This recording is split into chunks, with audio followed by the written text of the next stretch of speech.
Everything we call real is made of things that cannot be regarded as real. Niels Bohr. Princess Twilight Sparkle walked toward the pond with slow, deliberate steps. When she arrived at its edge, she stopped and stood still in the lush grass, watching how the glass-smooth surface reflected a perfect inverted image of everything around it. It was like a giant misplaced mirror set into the landscape of surrounding meadow. The water was so incredibly motionless and crystal clear that she felt a disconnecting sense of unrealness setting in after staring at it for a few seconds. Like a slowly building urge to scratch an itch, she began feeling a growing temptation to reach out and stomp it with a hoof so that she could break the impossible perfection of it.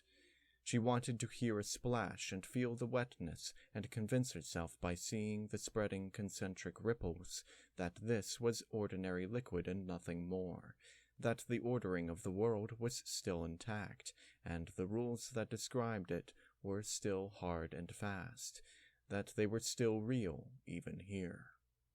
She didn't. Instead, she shook her head, then took a couple steps back and focused. There was a more important purpose here, she reminded herself, a better experiment to show what she hoped to find.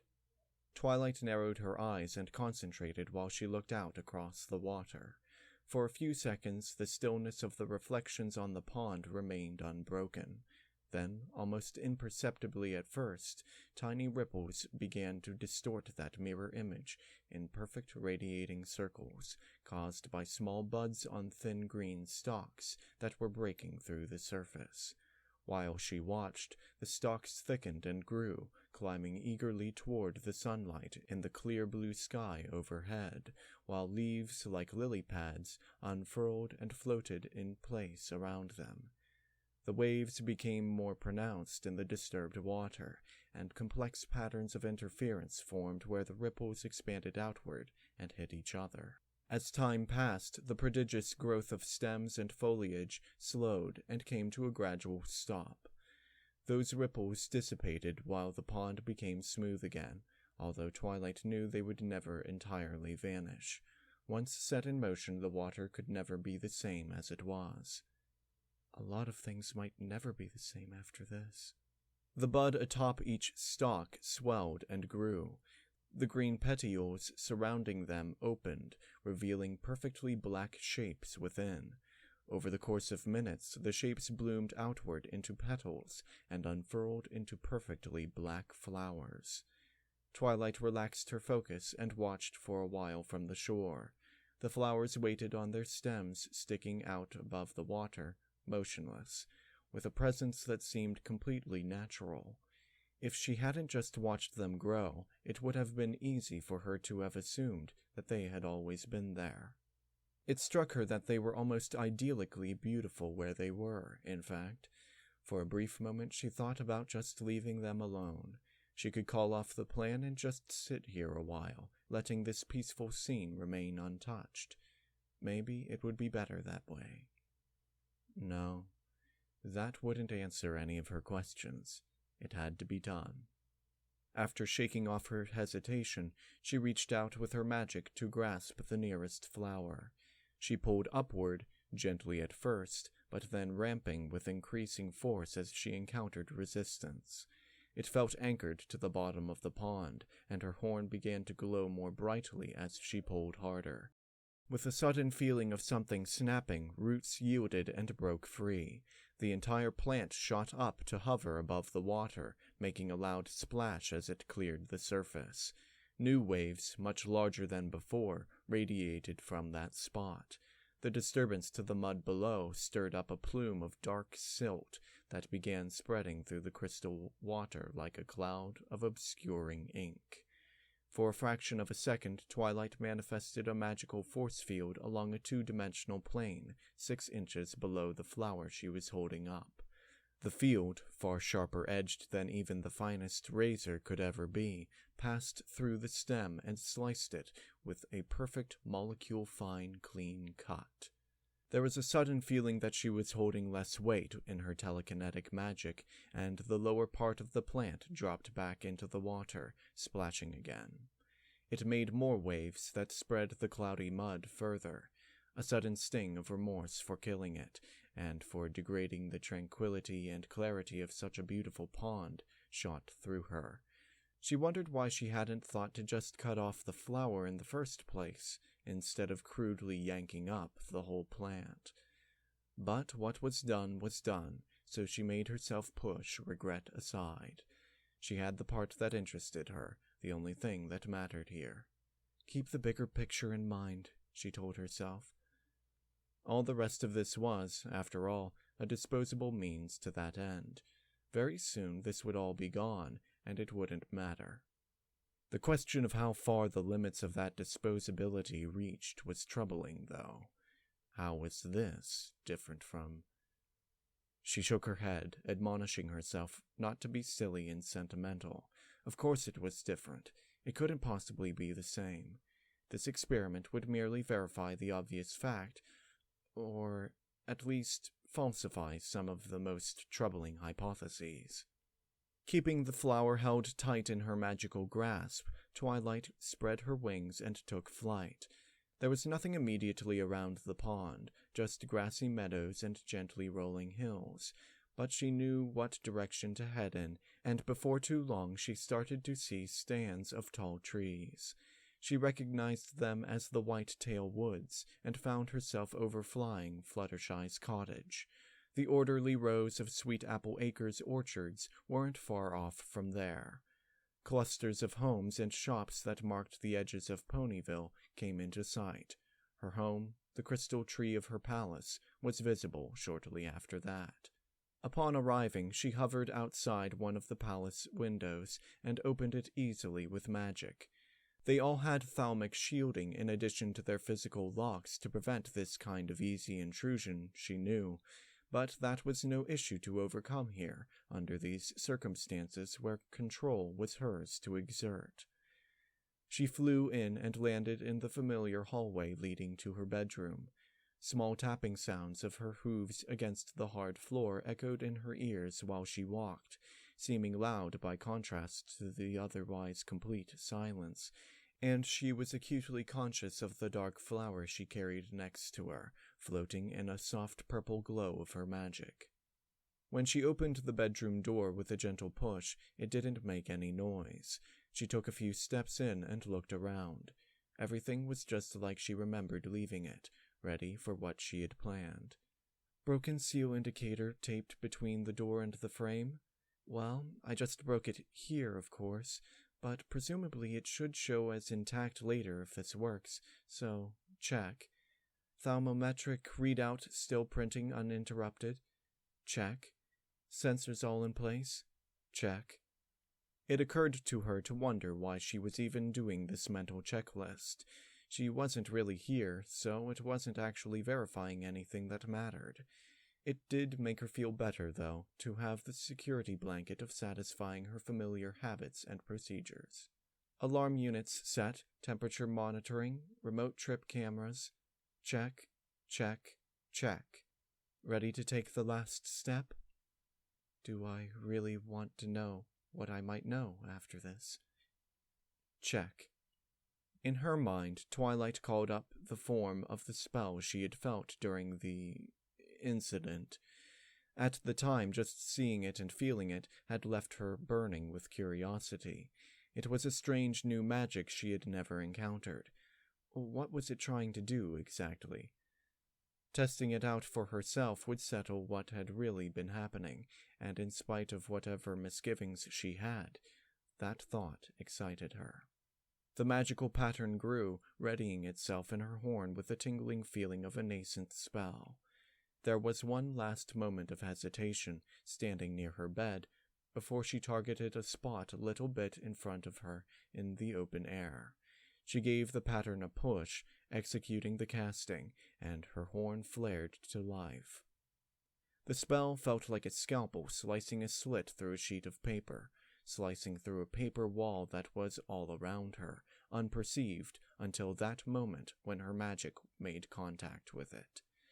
Holding the spell active, she found she was able to grab the edges of the slit and pull it open into a hole with an outline that shimmered in faint, multi-hued scintillations of light. She looked into it and saw nothing different, just the same room. But there was a strange sense of elsewhere, something beyond that paper wall, and it was disconnected, like there was suddenly a dead zone that her magic couldn't pass through. It reminded her of when she was a little filly, the first time she looked out through a thaumatically shielded window and tried to use her telekinetic magic to move something on the other side of it. Nothing happened, despite her best efforts, and the certainty that she was doing it right, and she had discovered after a moment of confusion that an odd numbing sensation was flooding through her horn. It was a feeling like reaching out into an infinite expanse of empty space and finding nothing there that she could grasp or feel, no feedback to tell her anything. It wasn't pleasant. That first time it happened, she had almost panicked from a sense of disorientation, vertigo from feeling lost in what seemed like a directionless, pure void. Twilight shook her head and dismissed the stray recollection. The flower. That's the point here. Don't forget that.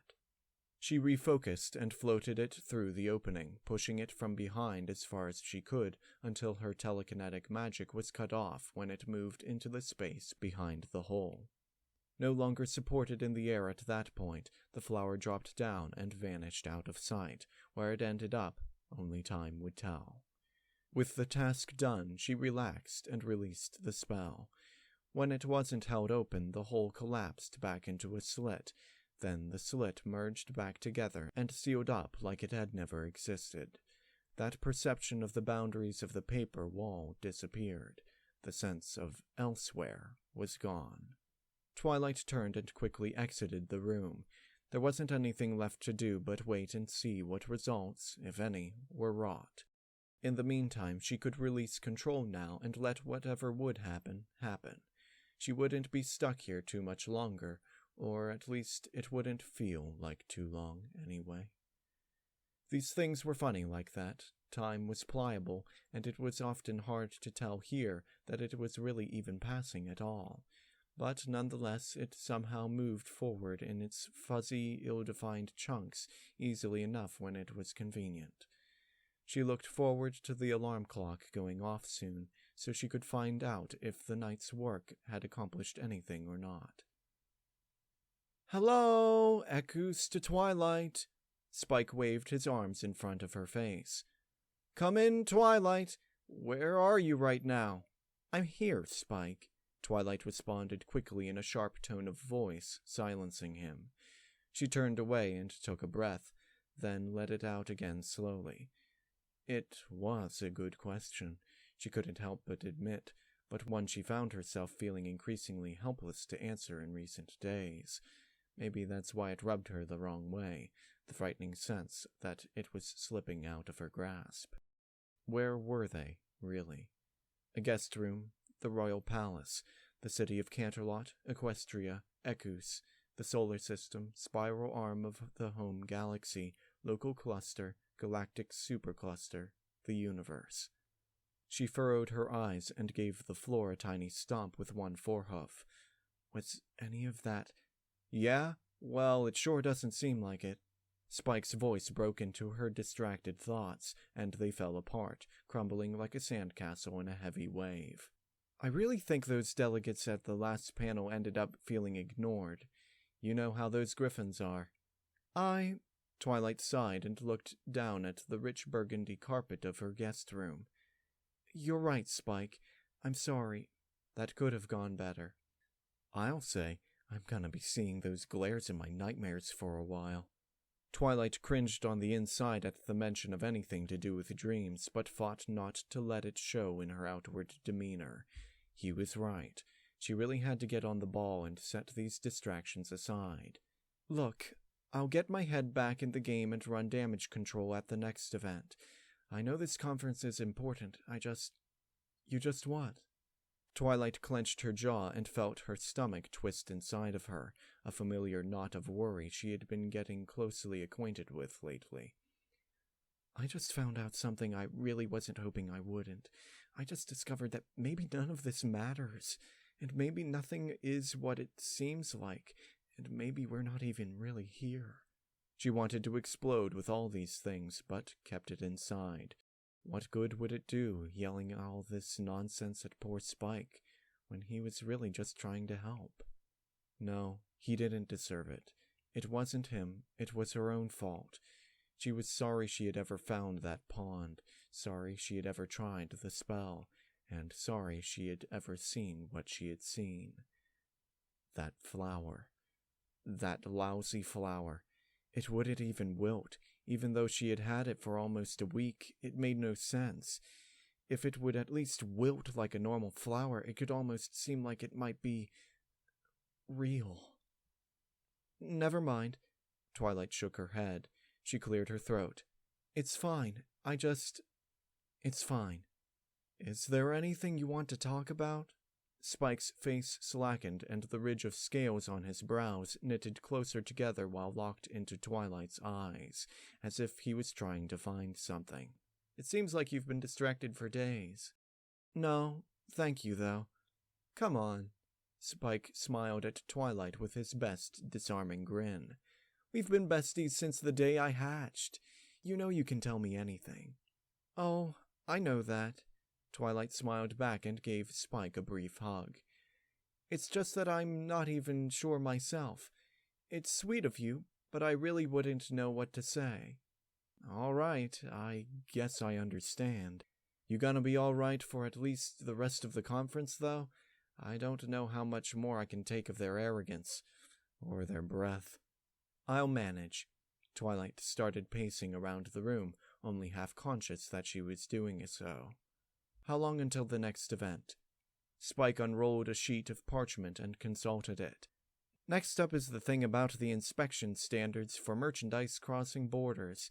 That sounds exciting, right? He rolled his eyes, then glanced at the clock. We've got like half an hour till then. Perfect! Twilight's eyes lit up. After the long morning of non-stop meetings and panels, she welcomed this desperately needed break. Maybe it would be just enough time to do something useful. Spike, take a letter, please. But Princess Celestia's right here at the conference. Couldn't you just talk to her in person between events or something? No. Twilight shook her head. I mean, a letter to Princess Luna. Thank you so much for joining me for tea, Twilight. Princess Luna lifted a simple but beautiful mirror-polished silver kettle and poured into 2 equally beautiful delicate white china teacups. It's somewhat rare that I have the chance to properly have tea at all, let alone the pleasure of company. Thank you for the invitation, Twilight replied from across the table. In spite of her smile, she couldn't help fidgeting while she glanced down at a box on the ground next to her chair for a split second. Suddenly self-conscious of what she was doing, she returned her attention to her hostess as quickly as she could. I've been looking forward to it. The palace gardens were always a comfortable place for Twilight, spacious but bordered by hedges trained into living walls that ensured privacy. The round garden table that they sat at, wrought iron with a frosted glass top, was situated under an octagonal pavilion of partly translucent cloth. It blocked most of the sun's heat, but let enough light through to avoid casting a hard shadow and instead bathed everything beneath it in an inviting gentle glow. Beds of many different kinds of flowers splashed the landscaping with color and perfumed the soft breeze with a gentle, pleasant scent. It means a great deal to me that you've expressed interest and made the time for this. I very much enjoy this section of the gardens.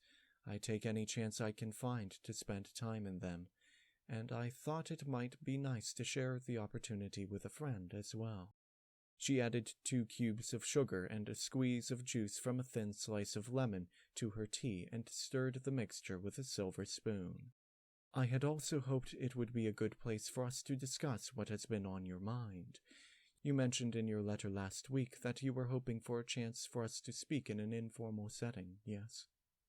Oh, Twilight levitated 2 cubes of sugar and gently dropped them into her cup. Yes, well, that's, I was just wondering how you were doing, especially after the recent, She trailed off. Ah, I see, Luna nodded. She thought for a moment. I am much better than before. It may seem strange to say, but the creature nearly escaping from the dream was perhaps something I needed. A wake-up call, to use an ironic turn of phrase. It forced me to confront certain issues and make realizations. There are far healthier ways of addressing my regrets and learning how to accept myself, and I understand that now. Good. I'm happy to hear that something positive came from it. I find myself in debt to you and your friends a second time. I could not have overcome such a thing without you. It's just what we do. Twilight looked away to hide a small, flattered smile. She couldn't help self-consciously fluttering her wings against her sides for a brief moment. Indeed. Luna turned her eyes toward a small but ornate multi-tiered serving cart next to the table. She levitated a triangular half of a small cucumber sandwich off the top tray. Not only myself, but all of Equestria has often been in debt to all of you. Sometimes I worry that perhaps we do too little to make it known how truly appreciated you are.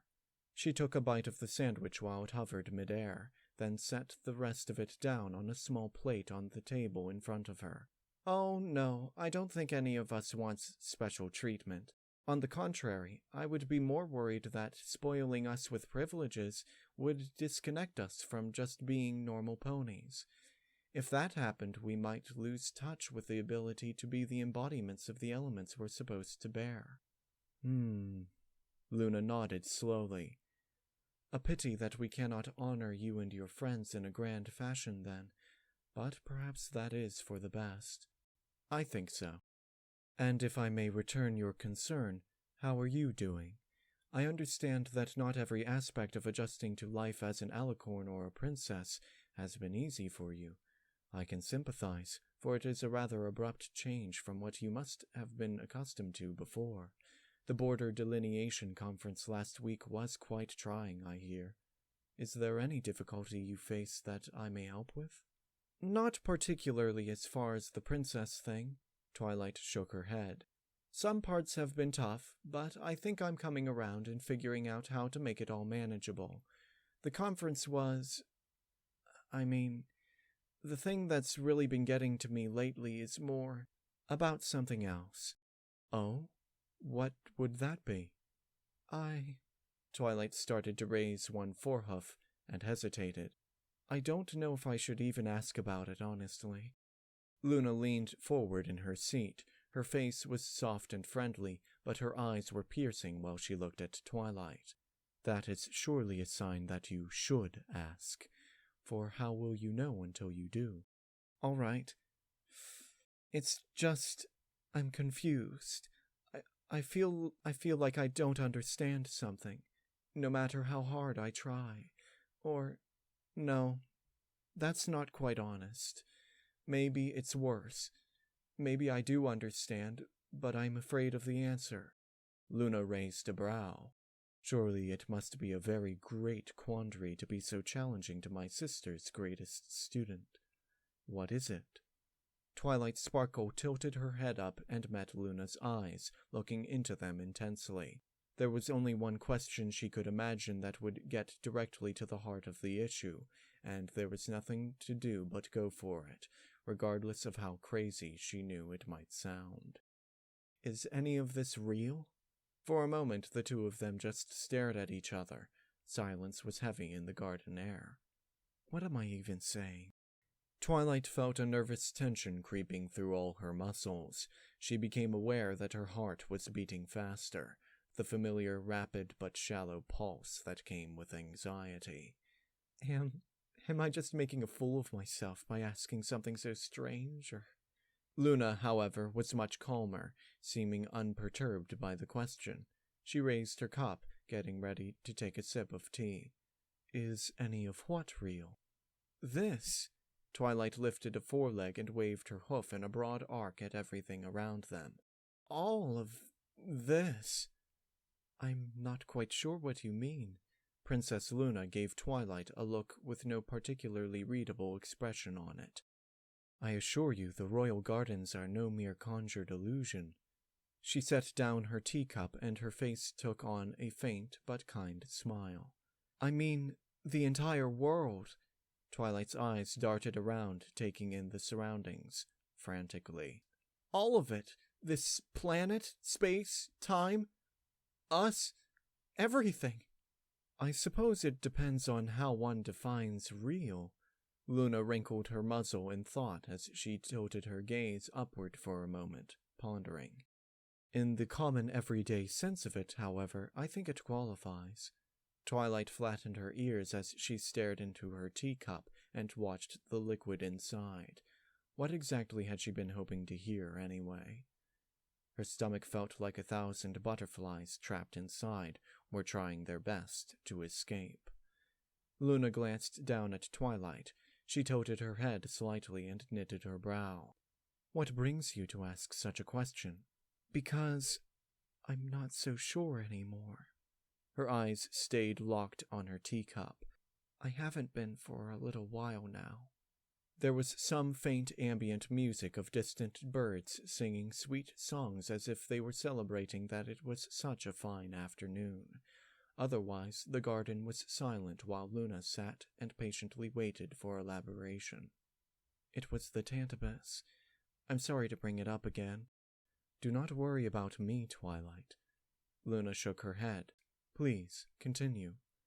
How could it have been trying to reach the real world if it existed only as part of a dream? Twilight asked and finally looked up at Luna again. I've been researching this. Every line of investigation indicates that dreams are phenomena in a pony's head, and not real things, and that they're specific to individual ponies because there's nothing external about them. They're strictly imaginary, and imagination as a direct experience is limited to one pony. Present company excepted, of course. Indeed, Luna nodded. So I thought that you being an exception might account for the abilities of the Tantabus. Since it was created in your dreams, it would be part of you. Therefore, it might be able to do the things you can, like gain access to different dreams and jump between them. That seems pretty logical. But then it wanted to reach the outside, the real world. That's a much harder problem. It's a whole different question compared to just slipping between dreams, isn't it? Twilight's throat started to feel dry. She took a drink of her tea. It is, yes. But even with the issues that presents, I still thought there might be a way to reconcile it with a reasonable explanation. I supposed that maybe it was just your mind and magical abilities being used forcibly by something unconscious to conjure the creature into existence external to your imagination here in the waking world. Luna nodded. That could be a fairly accurate way of viewing it. Essentially, the Tantabus, as part of your own mind, would escape by making you replicate an exact copy of itself with an independent material existence. But it wouldn't be the same Tantabus, per se. It would just be a copy with properties consistent with the real-world physics, and so forth. After that copy was made, the Tantabus in your mind would be perceived by you as having escaped, so it would cease to exist in your imagination, and would seamlessly appear to have just walked out of your mind and into the real world. Or, at least, that was the only realistic manner I could come up with for how this process could have worked. Very cleverly reasoned. Luna smiled and levitated her sandwich. But it's not correctly reasoned, is it? It wouldn't have been a copy. It would have been the same Tantabus, in a literal sense. Or, I guess the point is more that it could have been. Just the possibility is what matters. And it is possible. Interesting. How did you reach that conclusion? She finished off what was left of the cucumber sandwich while she waited for Twilight's response. Experimentally. Because that's me, isn't it? For better or for worse, I just can't leave these things alone until there's some kind of answer, so I designed an experiment. What sort of experiment? Luna poured herself more tea and levitated a pastry topped with whipped cream and slices of fresh strawberries from one of the lower trays of the cart. She also offered a second one of the same type to Twilight. Would you like one? These are among the best of the palace chef's creations, in my opinion. Oh, thank you. Twilight took over control of the pastry with her own telekinesis and set it on a plate in front of her, next to her cup of tea. I remember these from when I lived here. They're one of my favorites, too. She took a small bite and enjoyed the sweet taste of strawberries that flooded her tongue. Anyway, Twilight continued after swallowing, the idea for the experiment came from what happened in that big collective dream you created. I discovered a lot from that about how fine a level of control a pony can actually have. I had read about lucid dreaming before, but I didn't know it could actually be that refined. Once I realized, though, it was the ideal tool. My first step was to practice until I could reliably control my dreams like that on my own. It took some getting used to, but before too long I was ready. Twilight took another bite of her pastry. Once I had enough control over my own dreams, the next step was to create a test subject. It had to be something that I could imagine, but couldn't actually exist as a real object, or at least not with the properties it would have in a dream. And what did you choose? I do hope you were careful. The things that can be created in dreams can sometimes have certain hazards, as I think has become quite clear in recent experiences. That was a concern I had, Twilight nodded. I didn't create anything that had a mind of its own, of course, or something that could be dangerous. In fact, all I created was a flower. Just a flower? A very special one, but yes, a flower was all I needed. A lotus, to be exact.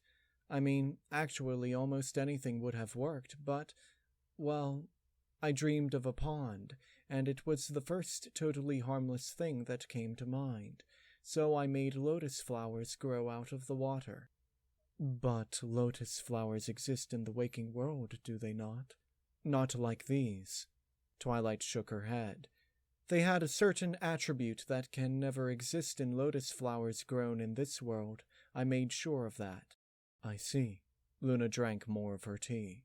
So I picked one of these lotus flowers, and I took it with me, Twilight continued. It was tricky, but, based on some ideas I had from what I saw the Tantabus trying to do, I developed a way that I thought might let me bring something out. She took a drink of tea and paused. So I tried to see what would happen. And Twilight levitated the box on the ground next to her chair upward into the air and set it on the table. And it worked.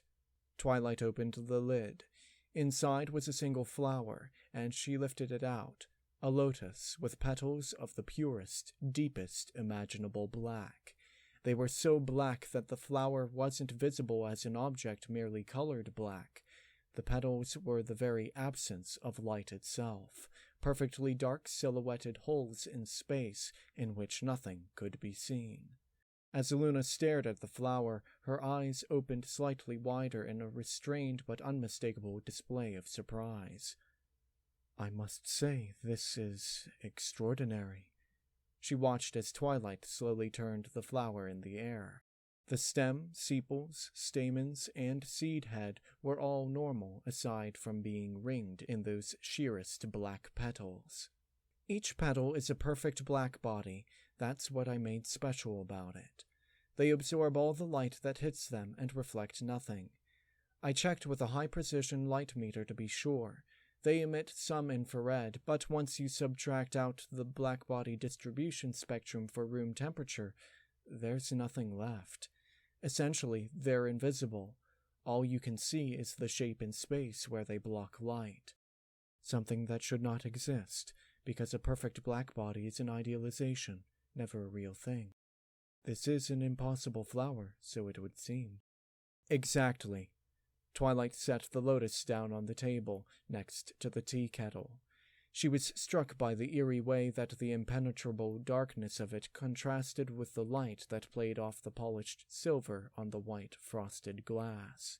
Still, how can you rule out what you first expected to be the case about the Tantabus? That this was not simply conjured by yourself unconsciously as a consequence of having dreamed it? Because I used the thermometer to take a continuous reading of my bedroom, there is no significant magical activity the whole time I was sleeping that could possibly account for enough energy to conjure something like this into existence. The only plausible conclusion I'm left with is that it came from somewhere else without using magic to create it locally, and the only place that somewhere could have been was my dream, because the room was sealed with indicator tape and intrusion detectors. I certainly didn't go anywhere. Luna sat and said nothing. She just stared at the black lotus flower and tilted her head at a very slight angle, with one eye a little more open than the other. There are only two possibilities, Twilight continued. Either dreams are entirely real new places created spontaneously by ponies with no effort and nothing more than thoughts, which seems extremely unlikely given the incredibly unfeasible amount of energy it would take to manufacture whole worlds like that, on demand, and then project your own consciousness into them. Or transferring physical material from a dream into this real world turned out to be possible because the two are fundamentally no different in nature. They're both just phenomenological illusions with interchangeable frames of perspective, meaning this is all one big dream of some sort. Luna was still studying the flower. That does seem to make sense, I would be forced to admit, she said with a small nod. Not only does it make sense, it seems downright likely. It's scary how much a lot of things we don't know suddenly fall into place in hypotheses with that kind of explanatory power about them. Magic, for example. Philosophers and scientists have been struggling for centuries why we're in a universe that seems to have laws of physics that are always constant, except when magic comes along and decides that they can just be ignored. It never made reconcilable sense in a universe that's real, but this offers a very simple explanation. And the simplest explanation, well, it's usually drastically more likely to be true than a more convoluted one. I must also agree with that. Although, Twilight wavered, I suppose magic could just be some kind of exceptional force that's unconstrained by normal laws of interaction. I could still be wrong. Perhaps, but, truth be told, I do not think you are. I don't think so either, not after seeing this. Twilight shook her head. She couldn't keep an edge of fear out of her voice. It just leaves the question, whose dream are we in? Luna finally broke her gaze from the lotus and stared off instead at the more colorful multitudes of flowers in the surrounding garden. Perhaps not a matter of who is dreaming, but what is dreaming. What do you mean, what? Twilight's eyes opened wide in surprise. A what was a confusing possibility she had not considered.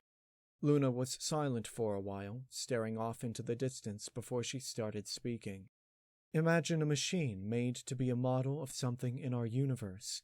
Let us say, perhaps, a machine that tracks the positions of the planets relative to one another as they orbit over time. We could make such a machine with a simple hoof crank that spins a gear, which in turn spins other gears of various sizes, and by changing the size and shape and number of teeth of all these different gears, they could be made to rotate in different proportions, and then spin dials that tell us the positions of those planets. Such a machine would be simple to make once we understand the mathematics behind how to design the gears, would it not?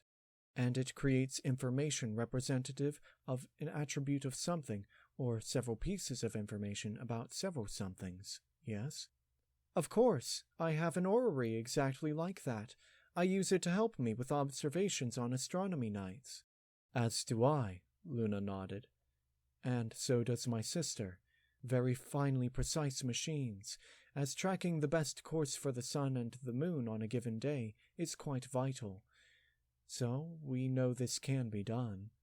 All right, Twilight agreed, her curiosity keenly piqued to know where Luna was going with this.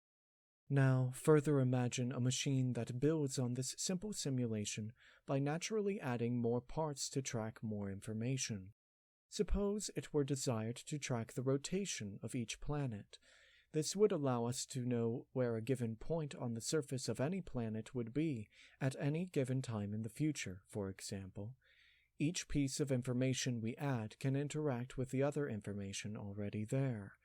The sheer volume of facts we could discern as a result would, as we keep adding to it, explode exponentially. But that doesn't work forever. A machine like that reaches a limit because it just gets too complex. There are always little inaccuracies, and they would build on each other with every interaction. Eventually, the whole thing would disintegrate into unrealistic nonsense. If we were to keep trying to make ever more sophisticated abstractions of entire planets, yes. But what if this machine didn't try to abstract on grand scales? What if it created all of its information by only simulating the very most basic interactions that only need a few simple parts and a few simple rules? How could it show you a detailed model of things like planets, then? Twilight's ears twitched in a split-second flash of motion before they snapped back to face forward again toward Luna. What are planets? Luna leaned back in her chair and shrugged. Are they really anything complete by themselves? Or are they made up of collections of parts? Twilight thought about it. Well, parts, I suppose. Rocks, minerals, metals, gases, liquids. And what are those parts made of? More parts, perhaps? Each rock could be broken into smaller rocks, and each of those into more rocks that are smaller still. The sea can be divided down into nothing but so many drops of water, and air is many different gases that can be separated. Where does it end? You mean, where you cannot get any smaller? Twilight rubbed her chin with one hoof. A few seconds later the answer came to her with a swiftness that made her feel like a figurative light had suddenly switched on over her head. Atoms. Her eyes widened. Or the stuff that makes up atoms, smaller particles, and maybe then even smaller particles that make up those. And are those things really so complicated? No, not at all. They have spin and charge, maybe mass, and maybe a few other things. Not that much, though, really, and there would just need to be a few simple rules for what they do around other particles. Then from there, everything more complicated just happens by itself, naturally, as a consequence once they start interacting. You could have perfect accuracy, more or less, because of how simple it could be on that lowest level. It would be so easy. She was briefly stunned by an overwhelming mental rush of possibilities she suddenly saw. Yes, and we, too, are made up of those same parts, those particles and atoms.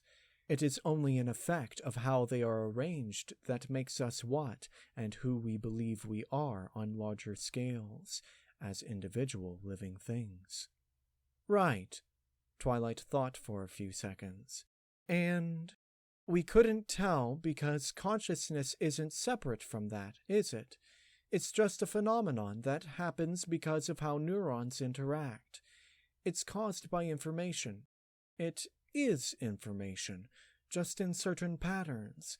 It doesn't really matter where that information comes from, only that it's there. After all, no pony can really prove that they're not just a brain being kept alive in a jar somewhere and fed signals, can they?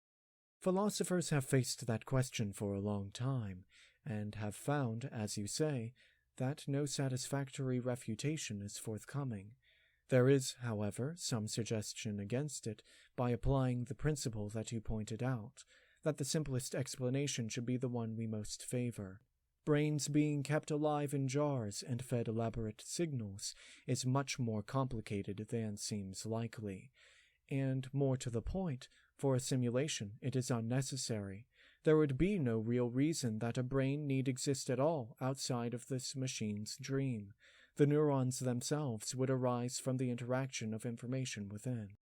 Right. That would be both the simplest and the most consistent with what we seem to experience.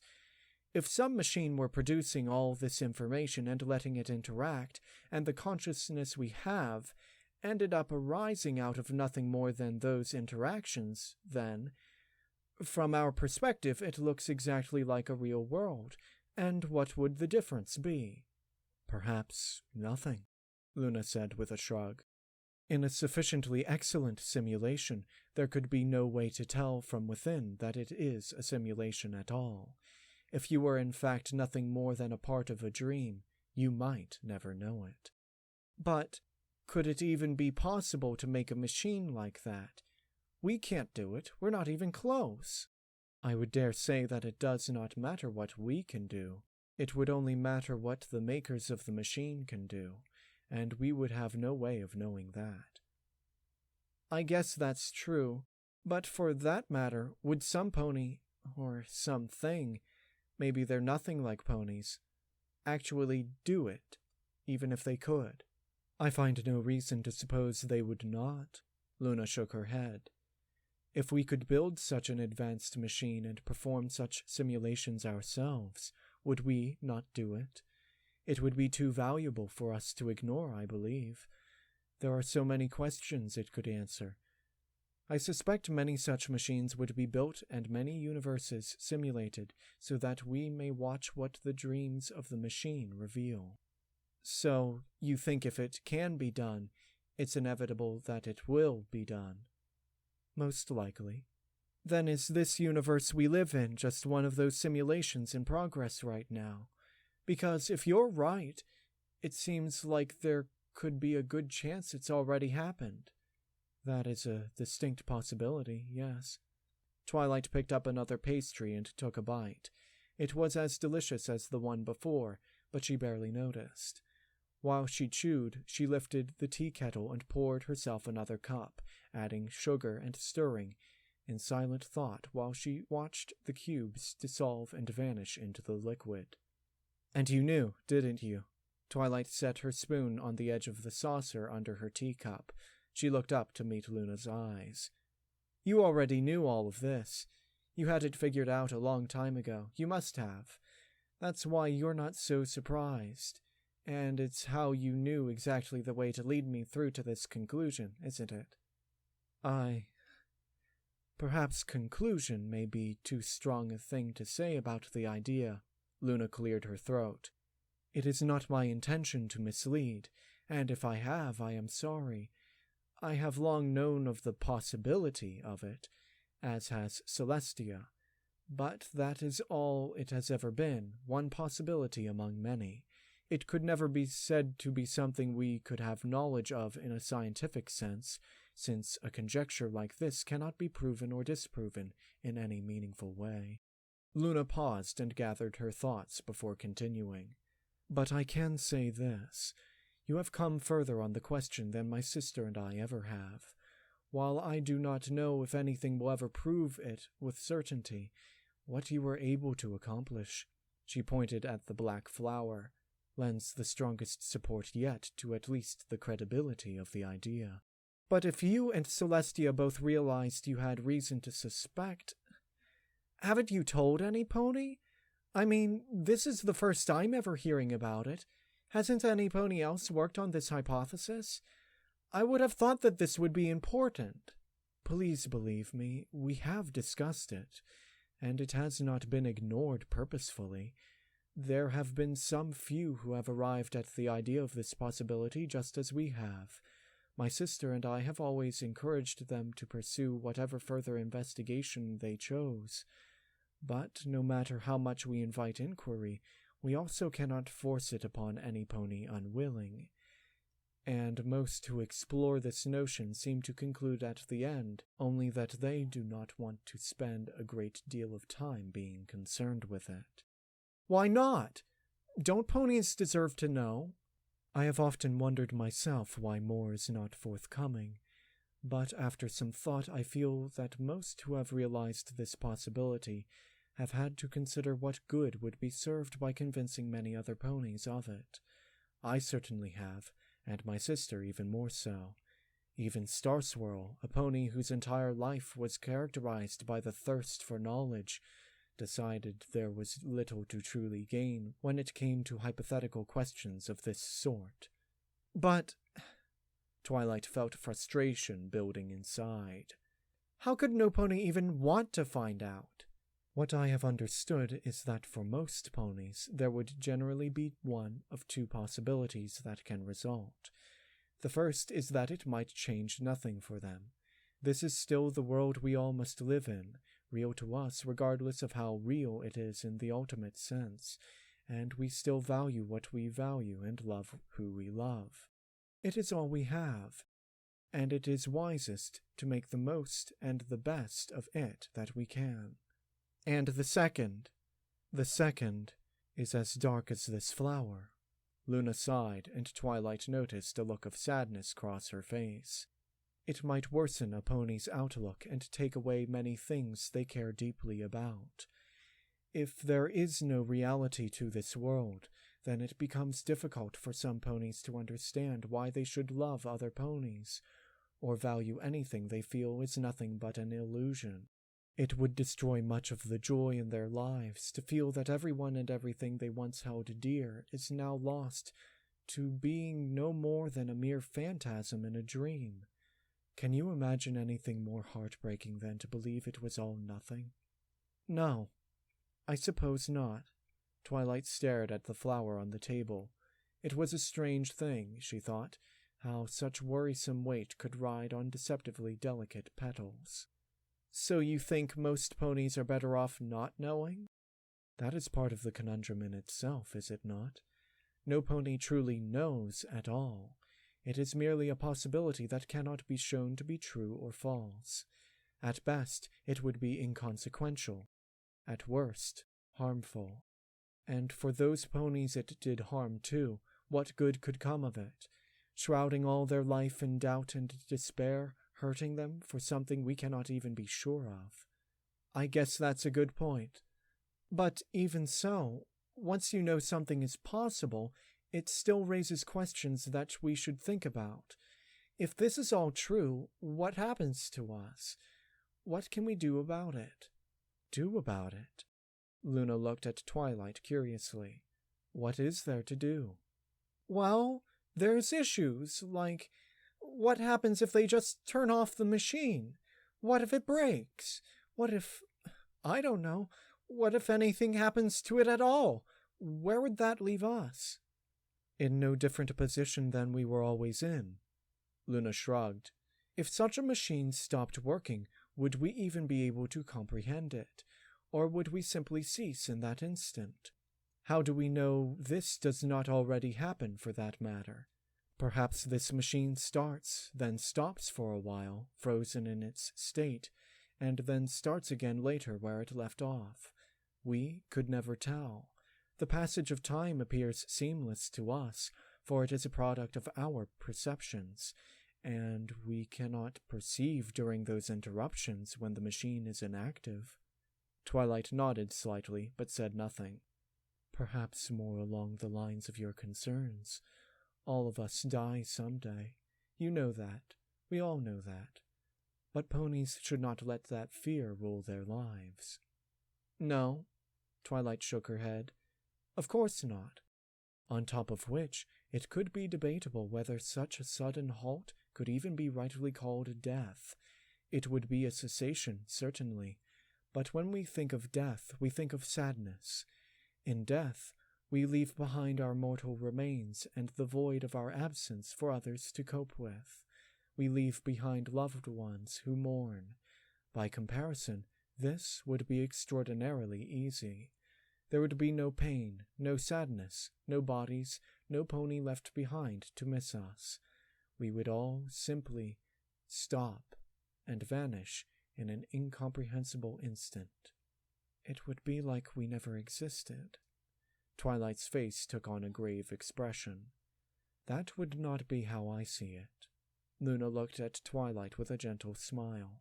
Neither of them spoke until Twilight's anxiousness broke down bit by bit, and she finally felt herself starting to smile back.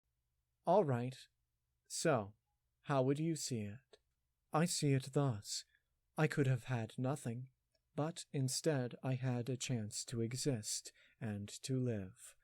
I had my triumphs and my mistakes, and I would like to believe that I learned from them all.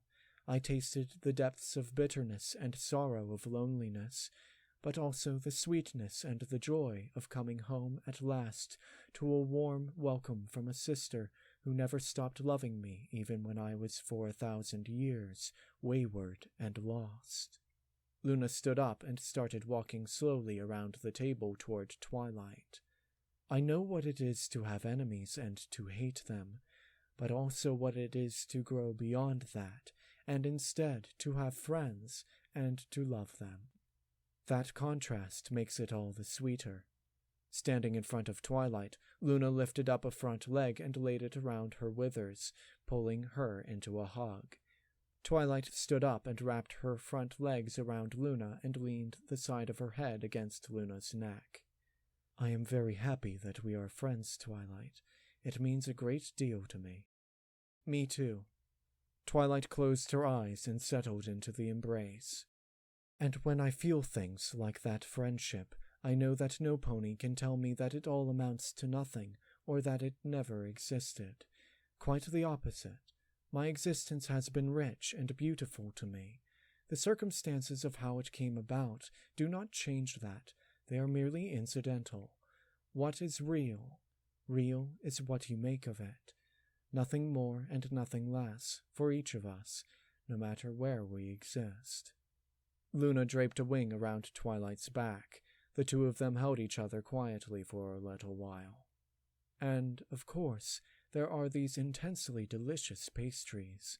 Luna grinned and levitated another small piece of the confectionery off the tea cart. It would surely not do to discount them. She popped it into her mouth. Twilight laughed. Yeah, they are pretty good. Are we agreed, then, that this world we find ourselves in matters, whatever its nature?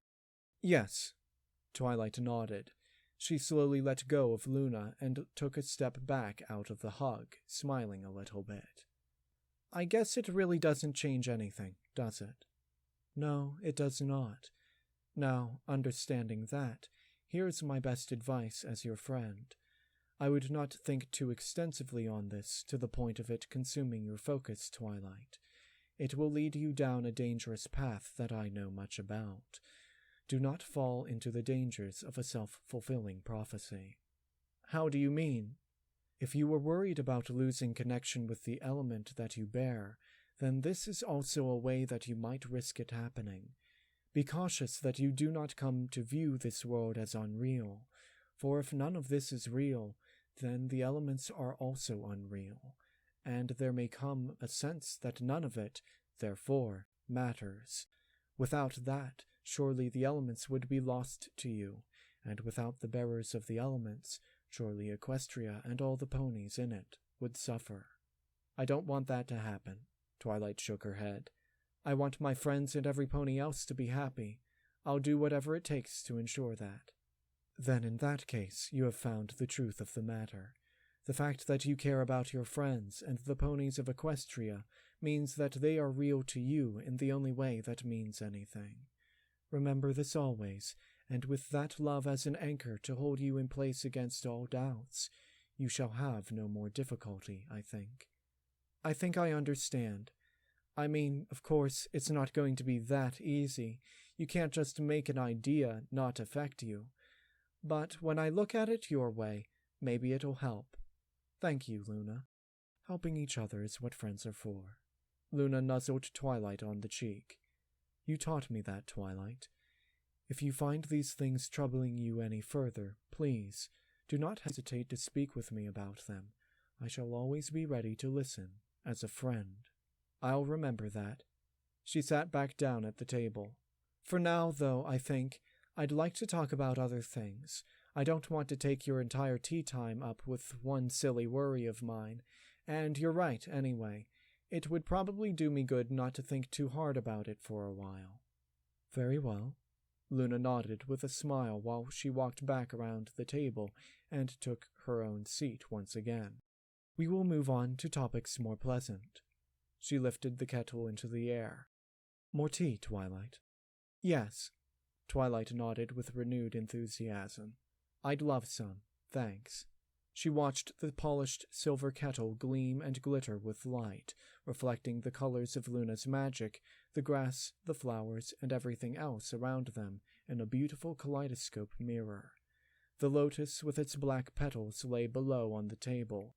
The dark holes it made in the world seemed to her, for this moment at least, like they were overcome and made powerless by the presence of so much light and beauty. There were spheres moving around through the nothingness of a black, empty vacuum. They raced in circular orbits, moons around planets, and planets around stars, and many stars scattered about the vast emptiness. Every one of them was held up on a rod attached to a gear. Every gear was enmeshed with other gears, all connected but somehow not touching. The motion of each one was deterministic, based on the motion of all the others, interlocking in an unfathomable machine woven through everything. Twilight moved in closer to one of the star systems, willing herself toward it through the endless expanse. She approached but discovered that the planet she aimed for wasn't in any one spot. Instead, it was there, but not there, everywhere at once, but in no particular place. It had an orbit that was exact and perfect, but only a diffuse shell of probability all around the center it circled, just a confusing thin blur of non-definition. The gear attached to it was stuck motionless, teeth aligned to a position on an indicator that showed a spherical locus. For eons, the system floated alone in the dark, until another one just like it drifted along, surrounded by a similar cloud-orbiting planet in no single spot. The two came closer. They bumped into each other. The gears for each planet suddenly snapped over to a new position, a new indicator for a new sort of probability cloud that both now occupied at the same time, sharing the bizarre orbit. "But that doesn't make sense. They should have smashed together and been destroyed. How could—" Realization dawned on her that the model wasn't what she thought it was. These weren't planets or star systems. She had the sense of scale almost exactly backwards. Small. These were small, not large. They were so small that they were individual atoms. She was watching electrons around atomic nuclei. The two of them shared a covalent bond now, and a simple molecule had just been born. When it happened, the gears did not turn in smooth motions from one position to another. They instantly snapped into discrete states, the teeth not passing through the space between.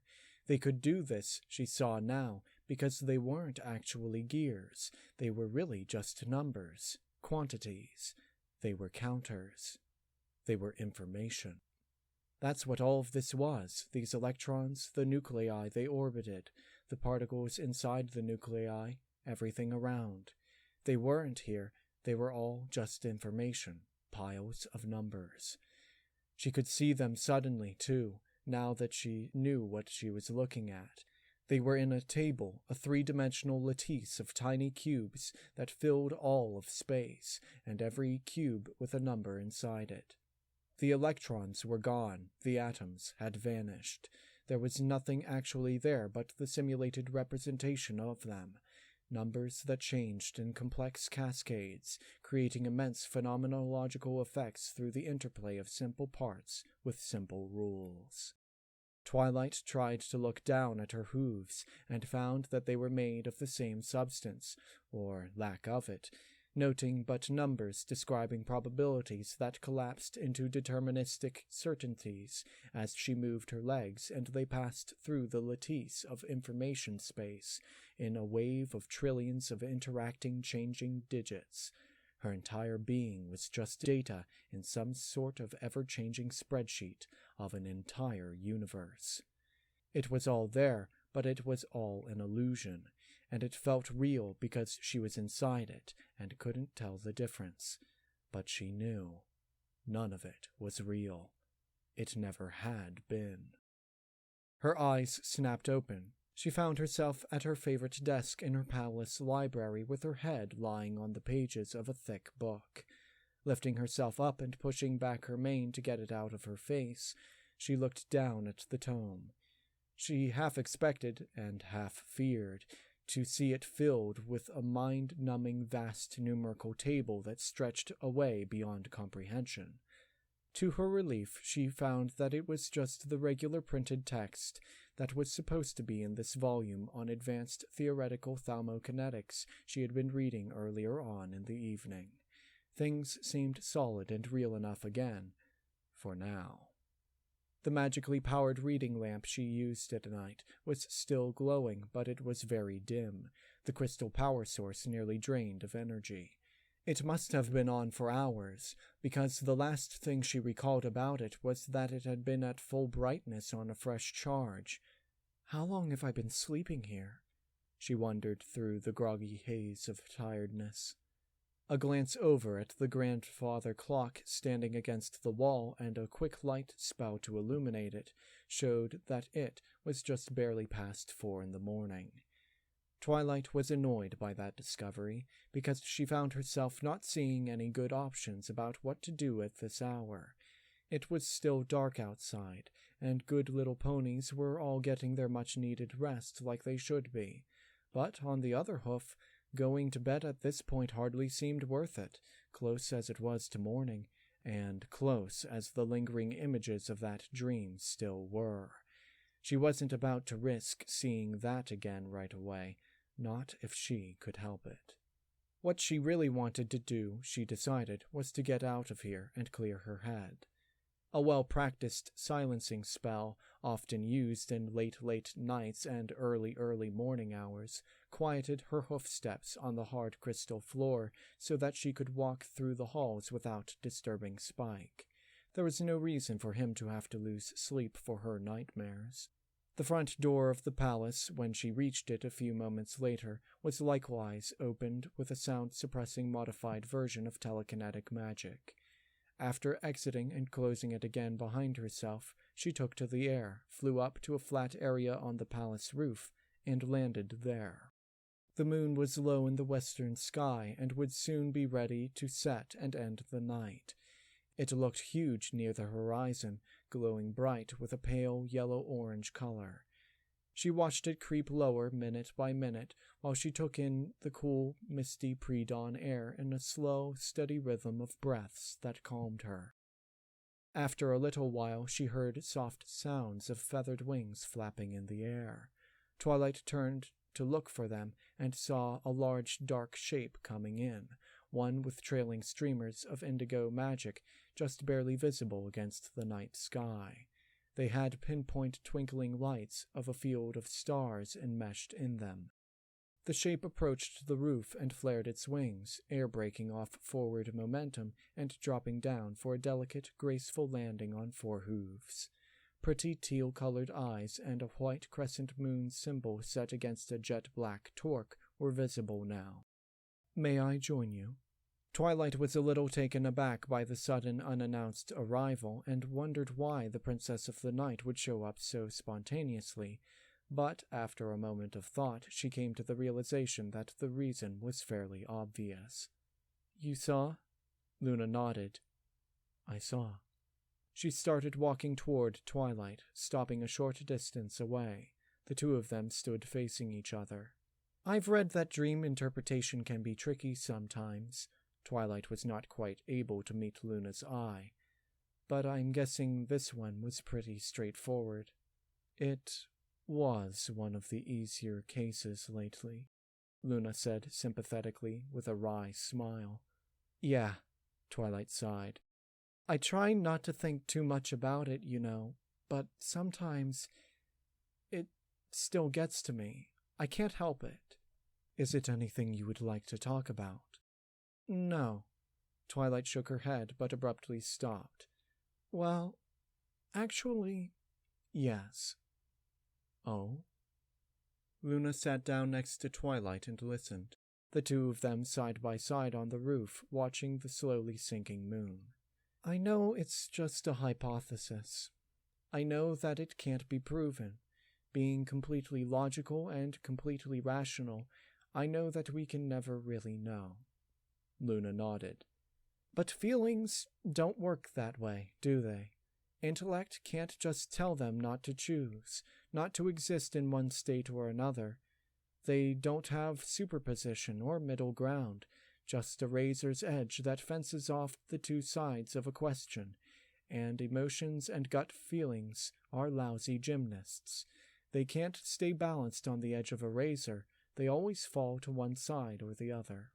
And to what side of the question at hoof do you find your feelings falling?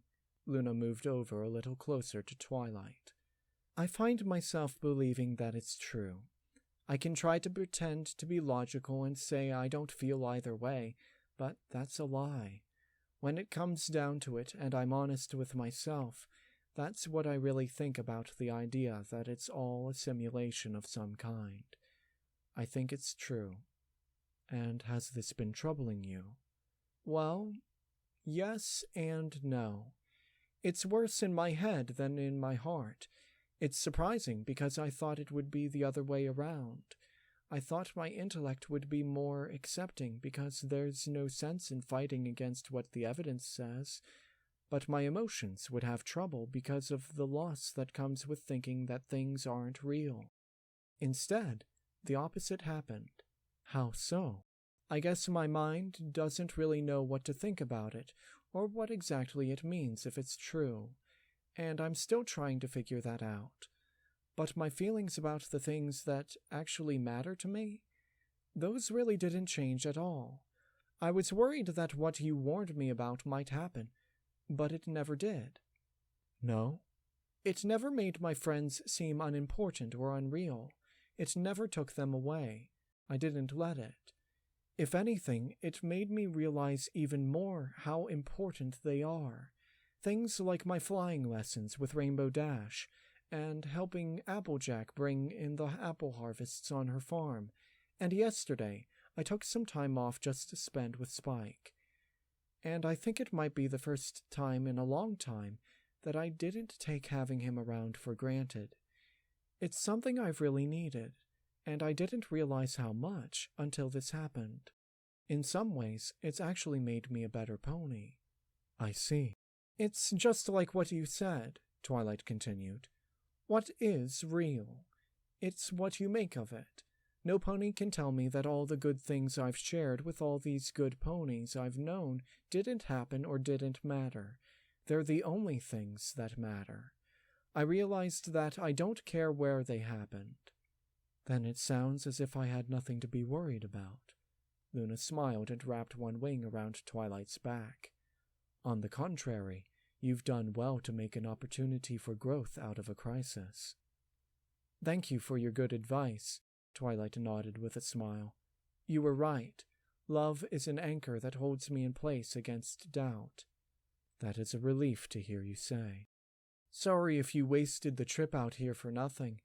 I didn't mean to cause a false alarm. I just can't always control what I dream. I suppose not. Luna shook her head. But do not feel sorry. No pony can.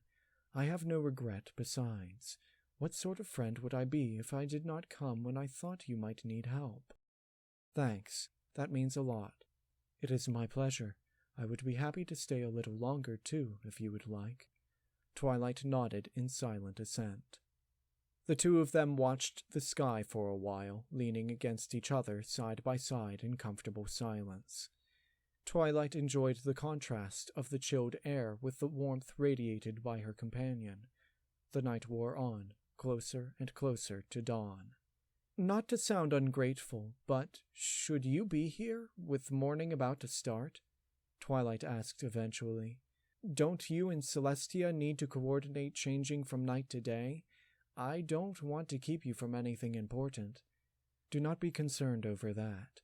It was an uneventful night, and there is nothing that demands a turnover in person. All that is required is that I yield the sky and complete the lowering of the moon on time, and that may be done easily enough from anywhere. This is important. My sister will understand. With those worries alleviated, Twilight enjoyed the quiet of the early morning for a little while longer. Hard to think that one flower could lead to so many questions. Indeed. Luna nodded, a slow and somber motion. Whatever did happen to that lotus? Oh, Twilight shrugged. I got rid of it after a couple weeks. It was just sitting around collecting dust, so I decided I might as well either put a use to it or clear out the clutter.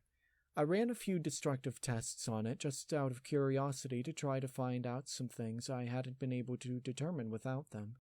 There wasn't much left after it was all done. And what was learned? Apparently, it was just an ordinary flower. As far as I can tell, anyway.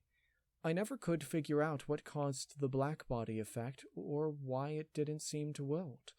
I doubt I ever will. Some dreams do have a tendency to defy explanation. That they do. Twilight studied the moon on the western horizon and smiled, admiring the beauty of its light shining bright against the darkness of the sky. That they do.